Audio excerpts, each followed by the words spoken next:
everyone, welcome to another episode of Come and See. Today we're going to talk about violence at home. So we have three different perspectives with us here. We have the perspective of a therapist, a law enforcement, as well as a teenager who has seen this happen to her friends and has gone through some of their experiences with them. Can you introduce yourselves, please? My name is Nancy Shockey. I'm a therapist and owner of Vanguard Therapy. I'm Mayor Kashnuda, and I'm a teenager in high school. And I am John Shockey, and I was prior law enforcement for 7 years. Okay. So my first question, how does violence at home affect the person going through it? I feel like that can be a question for Nancy. How does it affect the person going through it? In terms of the person that's being abused, it causes a lot of physiological symptoms. They can't sleep, maybe they're always nervous, they're anxious, they probably, some people can't eat, some people overeat, so it impacts people differently. So it also impacts people's functioning. If I'm being abused at home, I may be less likely to be as productive at work, or I may be, not parenting as effectively because you're walking on eggshells in the household. There's no peace. John, can you tell us how you feel like it has affected families that maybe you've gone to see and so on? I don't really know a lot about violence at home, so I would like to know a little bit more from those who have experienced it even through others. So I've had a chance to kind of look at it from two different lenses. One lens is working in law enforcement. I spent a lot of times in the domestic violence unit. So violence at home is literally what I dealt with every day, responding to calls for violence at homes. And then I also saw it from the servant's perspective at church, where I saw more of the effects on the children and what's happening there. So from the law enforcement perspective, you're breaking a home apart, because once the law gets involved, and we will get involved eventually, violence can't continue in countries like the US or somewhere in Europe or things like that without the law eventually being involved. And once you do, there is no way out. So you kind of, and I don't say that to scare people from getting the law involved, but the person who's committing the violence needs to understand that there's a price for what they're doing, whether he or she are the ones that are committing the violence. And from the servant's perspective, that price, a lot of the times, is seen in the children. Children that come from a home that has a lot of violence, they manifest in many different ways. Either they're skittish, they're fearful, they're angry, and it makes it harder for them to have trust in anybody, in a servant, in abuna, in anybody at church, or just in generally in their life. So as a parent, when you are being violent in your household, you're not just affecting your spouse, you're affecting, the entire dynamic. Who can be a victim of this type of violence? Is it just women, men, children, all? From your experiences, what have you seen? There is no particular image of what a victim of domestic violence looks like. It could be children, it could be women, it could be men, and violence can happen in various ways. You have verbal abuse, where like somebody's being emotionally abused and called names or threatened. You also have other forms of violence, like financial abuse. So I keep my partner in this marriage by dominating the finances, by taking control of all the money. They don't know anything about what's coming in, what's going out. I handle all that to control my partner. So you also have, physical abuse, if somebody's being hurt or harmed physically. The other one is, child abuse.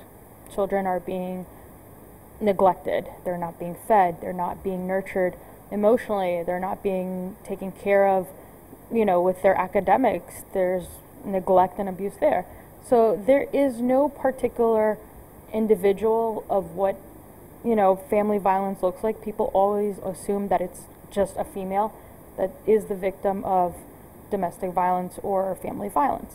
It affects anybody and everybody, and it can impact men. It's just with our society and the messages we give, men are very silent of how it impacts. You know, like there's men that are in abusive marriages where the wife gets physical, but they don't talk about it out of shame, out of guilt, out of embarrassment. I want to concentrate a little bit on our youth. Majorca, tell me one of the examples that you've seen before. In high school, there's a lot, but most kids decide to hide it because they think if they talk about it, people might think they want attention. And even if they talk about it to a kid, they might think, oh, what can a kid do? So, for example, one of my friends, she's always scared to go home due to her getting hurt by her parents, and her parents are divorced. So her mom does alcohol usage, and she uses alcohol a lot. So it's mainly because of that, and since her mom's going through a difficult time, she uses alcohol to get through it. But during the alcohol usage, she goes and takes out her anger on her daughter. So her daughter's scared to go home, so she tries to spend more time outside of the house and makes excuses like she's staying after to stay for a project, or she's going to go over to a friend's house and stay there for a little while. So she's terrified to go home, and she's talked to us about it. And when we get a friend to come to us like that, we're afraid. We don't know what to do. And the kids just don't take it seriously. Some kids might just blow it off, be like, oh, you'll be fine. And they won't take it seriously. They don't think it's that dangerous. But some friends might go and tell them to tell another adult that can do something, like a counselor or something. Mm-hmm. But they'll be terrified to do that because they don't want their parents to get in trouble. So I think the main reason people don't get help, and this keeps going on, is because they're afraid to, and they don't want to be the reason that their parents are in trouble. Okay, so can I jump in? Sure. I was going to actually ask you for your opinion, but I'm sorry, before I ask you about that, I just wanted to mention that we're talking about the subject today not because it happens outside. This happens inside our society as well, and let's talk about it within our church as well. There are a lot of these cases. Again, we don't know about them because people hide them, but we want to put it out there. There is domestic violence within our community, within the Egyptian community, within the Orthodox community. So whatever we're saying right now relates to everything else that's happening. But John, I wanted to ask you, what could kids her age do? And that's exactly, it's a good question, because a lot of people approach the subject with a lot of misconceptions, right? So a lot of people, when they hear that a friend is having a problem like this, they don't believe they have any power to stop it. They believe it's beyond them, and that's not true. It's not beyond you to help. And like Majorca said, some people are scared that if they help, their parents are going to get in trouble because of them helping. At the end of the day, you're in a Christian household, right? You're called to help. You're called to show love. So, even from a law enforcement perspective, nothing would happen to you or your parents if you go to somebody about somebody else's abuse, right? I personally don't believe in coincidences, right? So when you find out something, when you hear something, God is allowing you to hear and find out about this so you can act. The important thing is to act with wisdom. And what that involves is going to somebody that you trust that can guide you through what you need to do. In situations like this, it's simple. Go to your parents, go to an older person that you trust, explain to them the situation, and they're going to know what to do. And if they don't, go to somebody else, because sometimes even the adults are too scared to act. Okay? What happens to the abuser? So there will be consequences to what they're doing, obviously. What happens when law enforcement steps in? Are the children taken away? I mean, is there... There's a lot of steps to it. So okay. I can tell you here in the U.S. what the law is in the majority of the states. Mm-hmm. Because I'm sorry to interrupt you, but I feel like that's one of the major points that people are scared of. If they do say it, then they are breaking up their family. So I want to interrupt for 1 second. I want to clarify a myth that we have in our society about reporting violence in the home. So I have worked in child protective services, so I do have experience. A lot of people have a fear that if they go to a school counselor or a teacher or report it to child protective services, that the family's automatically torn apart and the kids are going to end up in foster care, and it's all that child's fault for talking about the violence that's going on. And this is a huge myth that prevents these children from being protected. And the reality is, child protective services is flooded with a lot of children. So the last thing that they want to do is break apart any family. The goal of child protective services is to keep the family unit strong. So what will happen if, let's say, you call child protective services and say, so-and-so is being abused or they're being hit at home. What will happen is somebody will go to the house, investigate. If they see bruises, if they see cuts, if they see consistent wounds on this child, then there is some sort of abuse going on. And what will happen is they'll keep the case open for 6 months to a year, depending on the family situation, and a social worker will follow up the status of the home to see how things are going. And what will happen in that period is they'll probably offer parenting classes. The perpetrator who's abusing the child or, the mother will be court mandated to end up on my couch. And that's where anger management comes in, is I will have a client who now has to accrue anger management hours to give it back to the judge and say, this is what I'm doing to unify my family and work on myself. So the automatic thing is the family will not be broken apart. That is a myth. I just want to clarify. So if you know somebody who is struggling with abuse at home or a child that's being hurt, please speak up. Talk to an adult, talk to somebody, because everybody deserves to be safe and protected. So there is an investigation that goes on, because again, like all of my knowledge about the subject comes from the movies that I see on TV.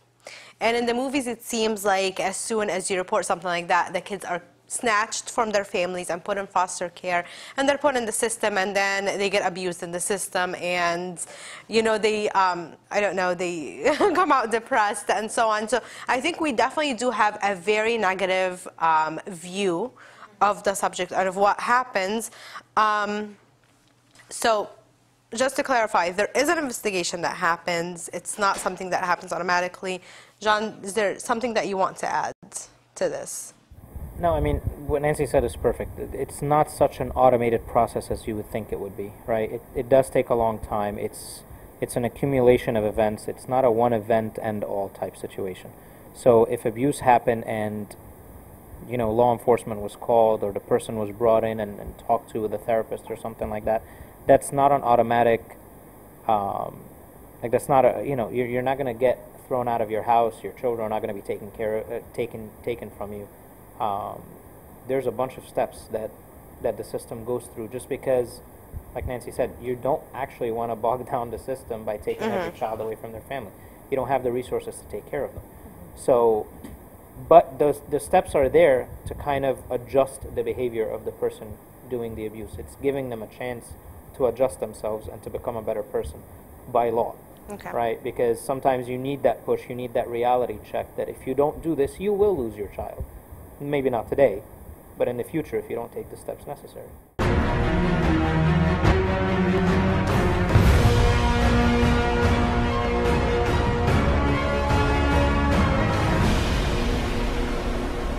America, do you feel like what you've heard helps a little bit or encourages you a little bit to maybe speak up? In my opinion, it makes me more comfortable saying that they won't be necessarily taken away due to speaking up and saying what's going on. I think what they were saying shows that you shouldn't be scared and you need to get the help that you need. And I think most kids are just scared that if they do say something, they'll be taken away and they won't see their family anymore. So what they said makes it more comforting to the kids that need to help and the kids that are afraid to speak up. So it shows that they will be able to get better and get the things that they need. But now, I'm going to talk about you personally. So you have a friend that's going through this, and you want to speak up, but obviously you're worried that you might lose your friend's trust.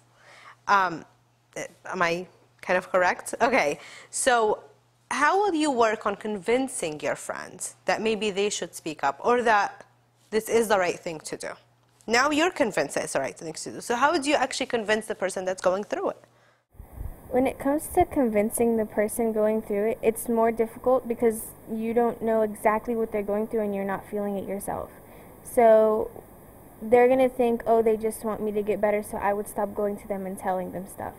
So they'll trust you, but they'll trust you to keep the secret, not to tell you to go and tell somebody else that can help. They of course want the help, but they're afraid.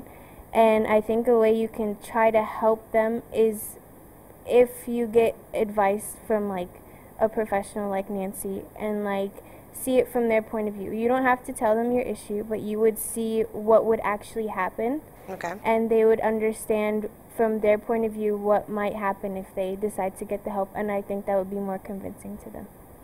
It seems like all we're hearing is the same thing, right? There's just this fear and there's this myth that's out there that's somewhat created by Hollywood, and I think the intentions are good, that you put out these movies that tell people that here's the consequences, but it's always this weird time lapse where we don't actually see the entire cycle of what's happening before somebody's taken away from their family or something like that. So it's important to understand that the movie's 2 hours, real life is a lot longer, there are steps that have to be taken, and all it takes is one person to report. All it takes is one person to take that first step. And if you're not that person, then that cycle might never be broken, right? So you touched on a great subject, the cycle. So how do we get that one person to report? I feel like there isn't necessarily one answer that we can come up with today to resolve this issue. But one of the biggest issues here is getting that person that is going through the abuse, that is going through this violence, to actually speak up and be comfortable enough to do so. So I want to switch gears a little bit and talk a little bit about domestic violence and how we view it here in church. So I know that our church does not allow divorce for this reason. Should a family just live through it silently? How does the church view it?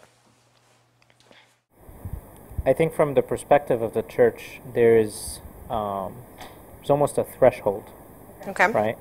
So divorce might not be allowed, but at a certain threshold, separation is going to be recommended, right? So we have to understand that God doesn't expect us to continue to live in a marriage that's going to be dangerous for either party, for the kids. That's not God's expectation. God's expectation is for the marriage to be a church. And when you walk into church, there's no fear. There's nothing that, you're not scared that somebody's going to hit you as soon as you walk through those doors. So his expectation of a marriage is not the violence.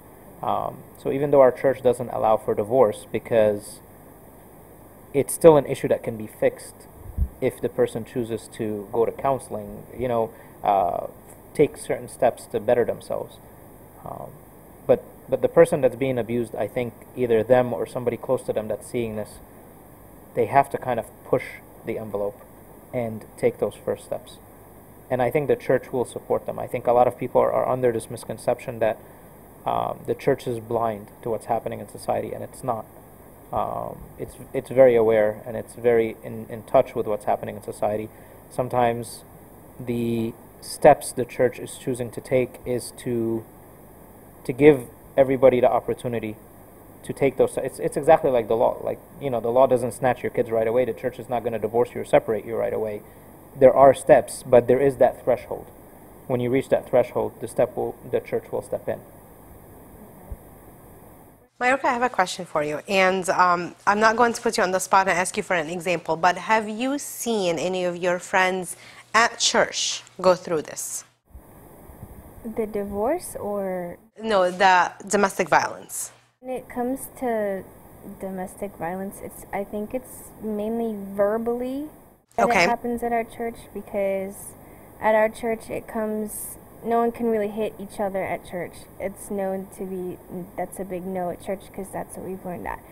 But going to school and then having church on the weekend, some people have two different personalities. So one might blend in with another, and at church there might be rumors that go around just like at school. So in my opinion, sometimes our church turns into a school in a way because of how rumors are spreading and how everyone these days aren't really focusing on God when they go to church. They focus on who they see and who they're going to interact with.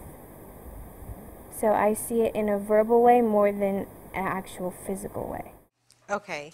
So none of your friends have actually come to you and said, we are going through something at home. Some might be honest. Some have come to me and they've talked to me about it. So I've told them, of course, go to Abuna, because I, of course, like John said, don't feel like I have the power to do anything about it because I am a kid. So, of course, I tell them to go tell an adult. And that's honestly the best advice I could have given them, since I don't feel like I have the authority.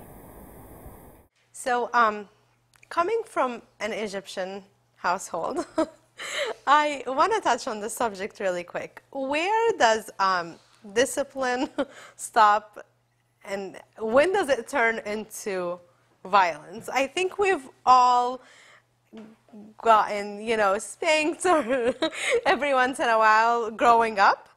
I don't know if it was just in my household or yours as well, but I do hear this from a lot of kids that grew up in Egyptian households, that yes, the discipline was physical in a way.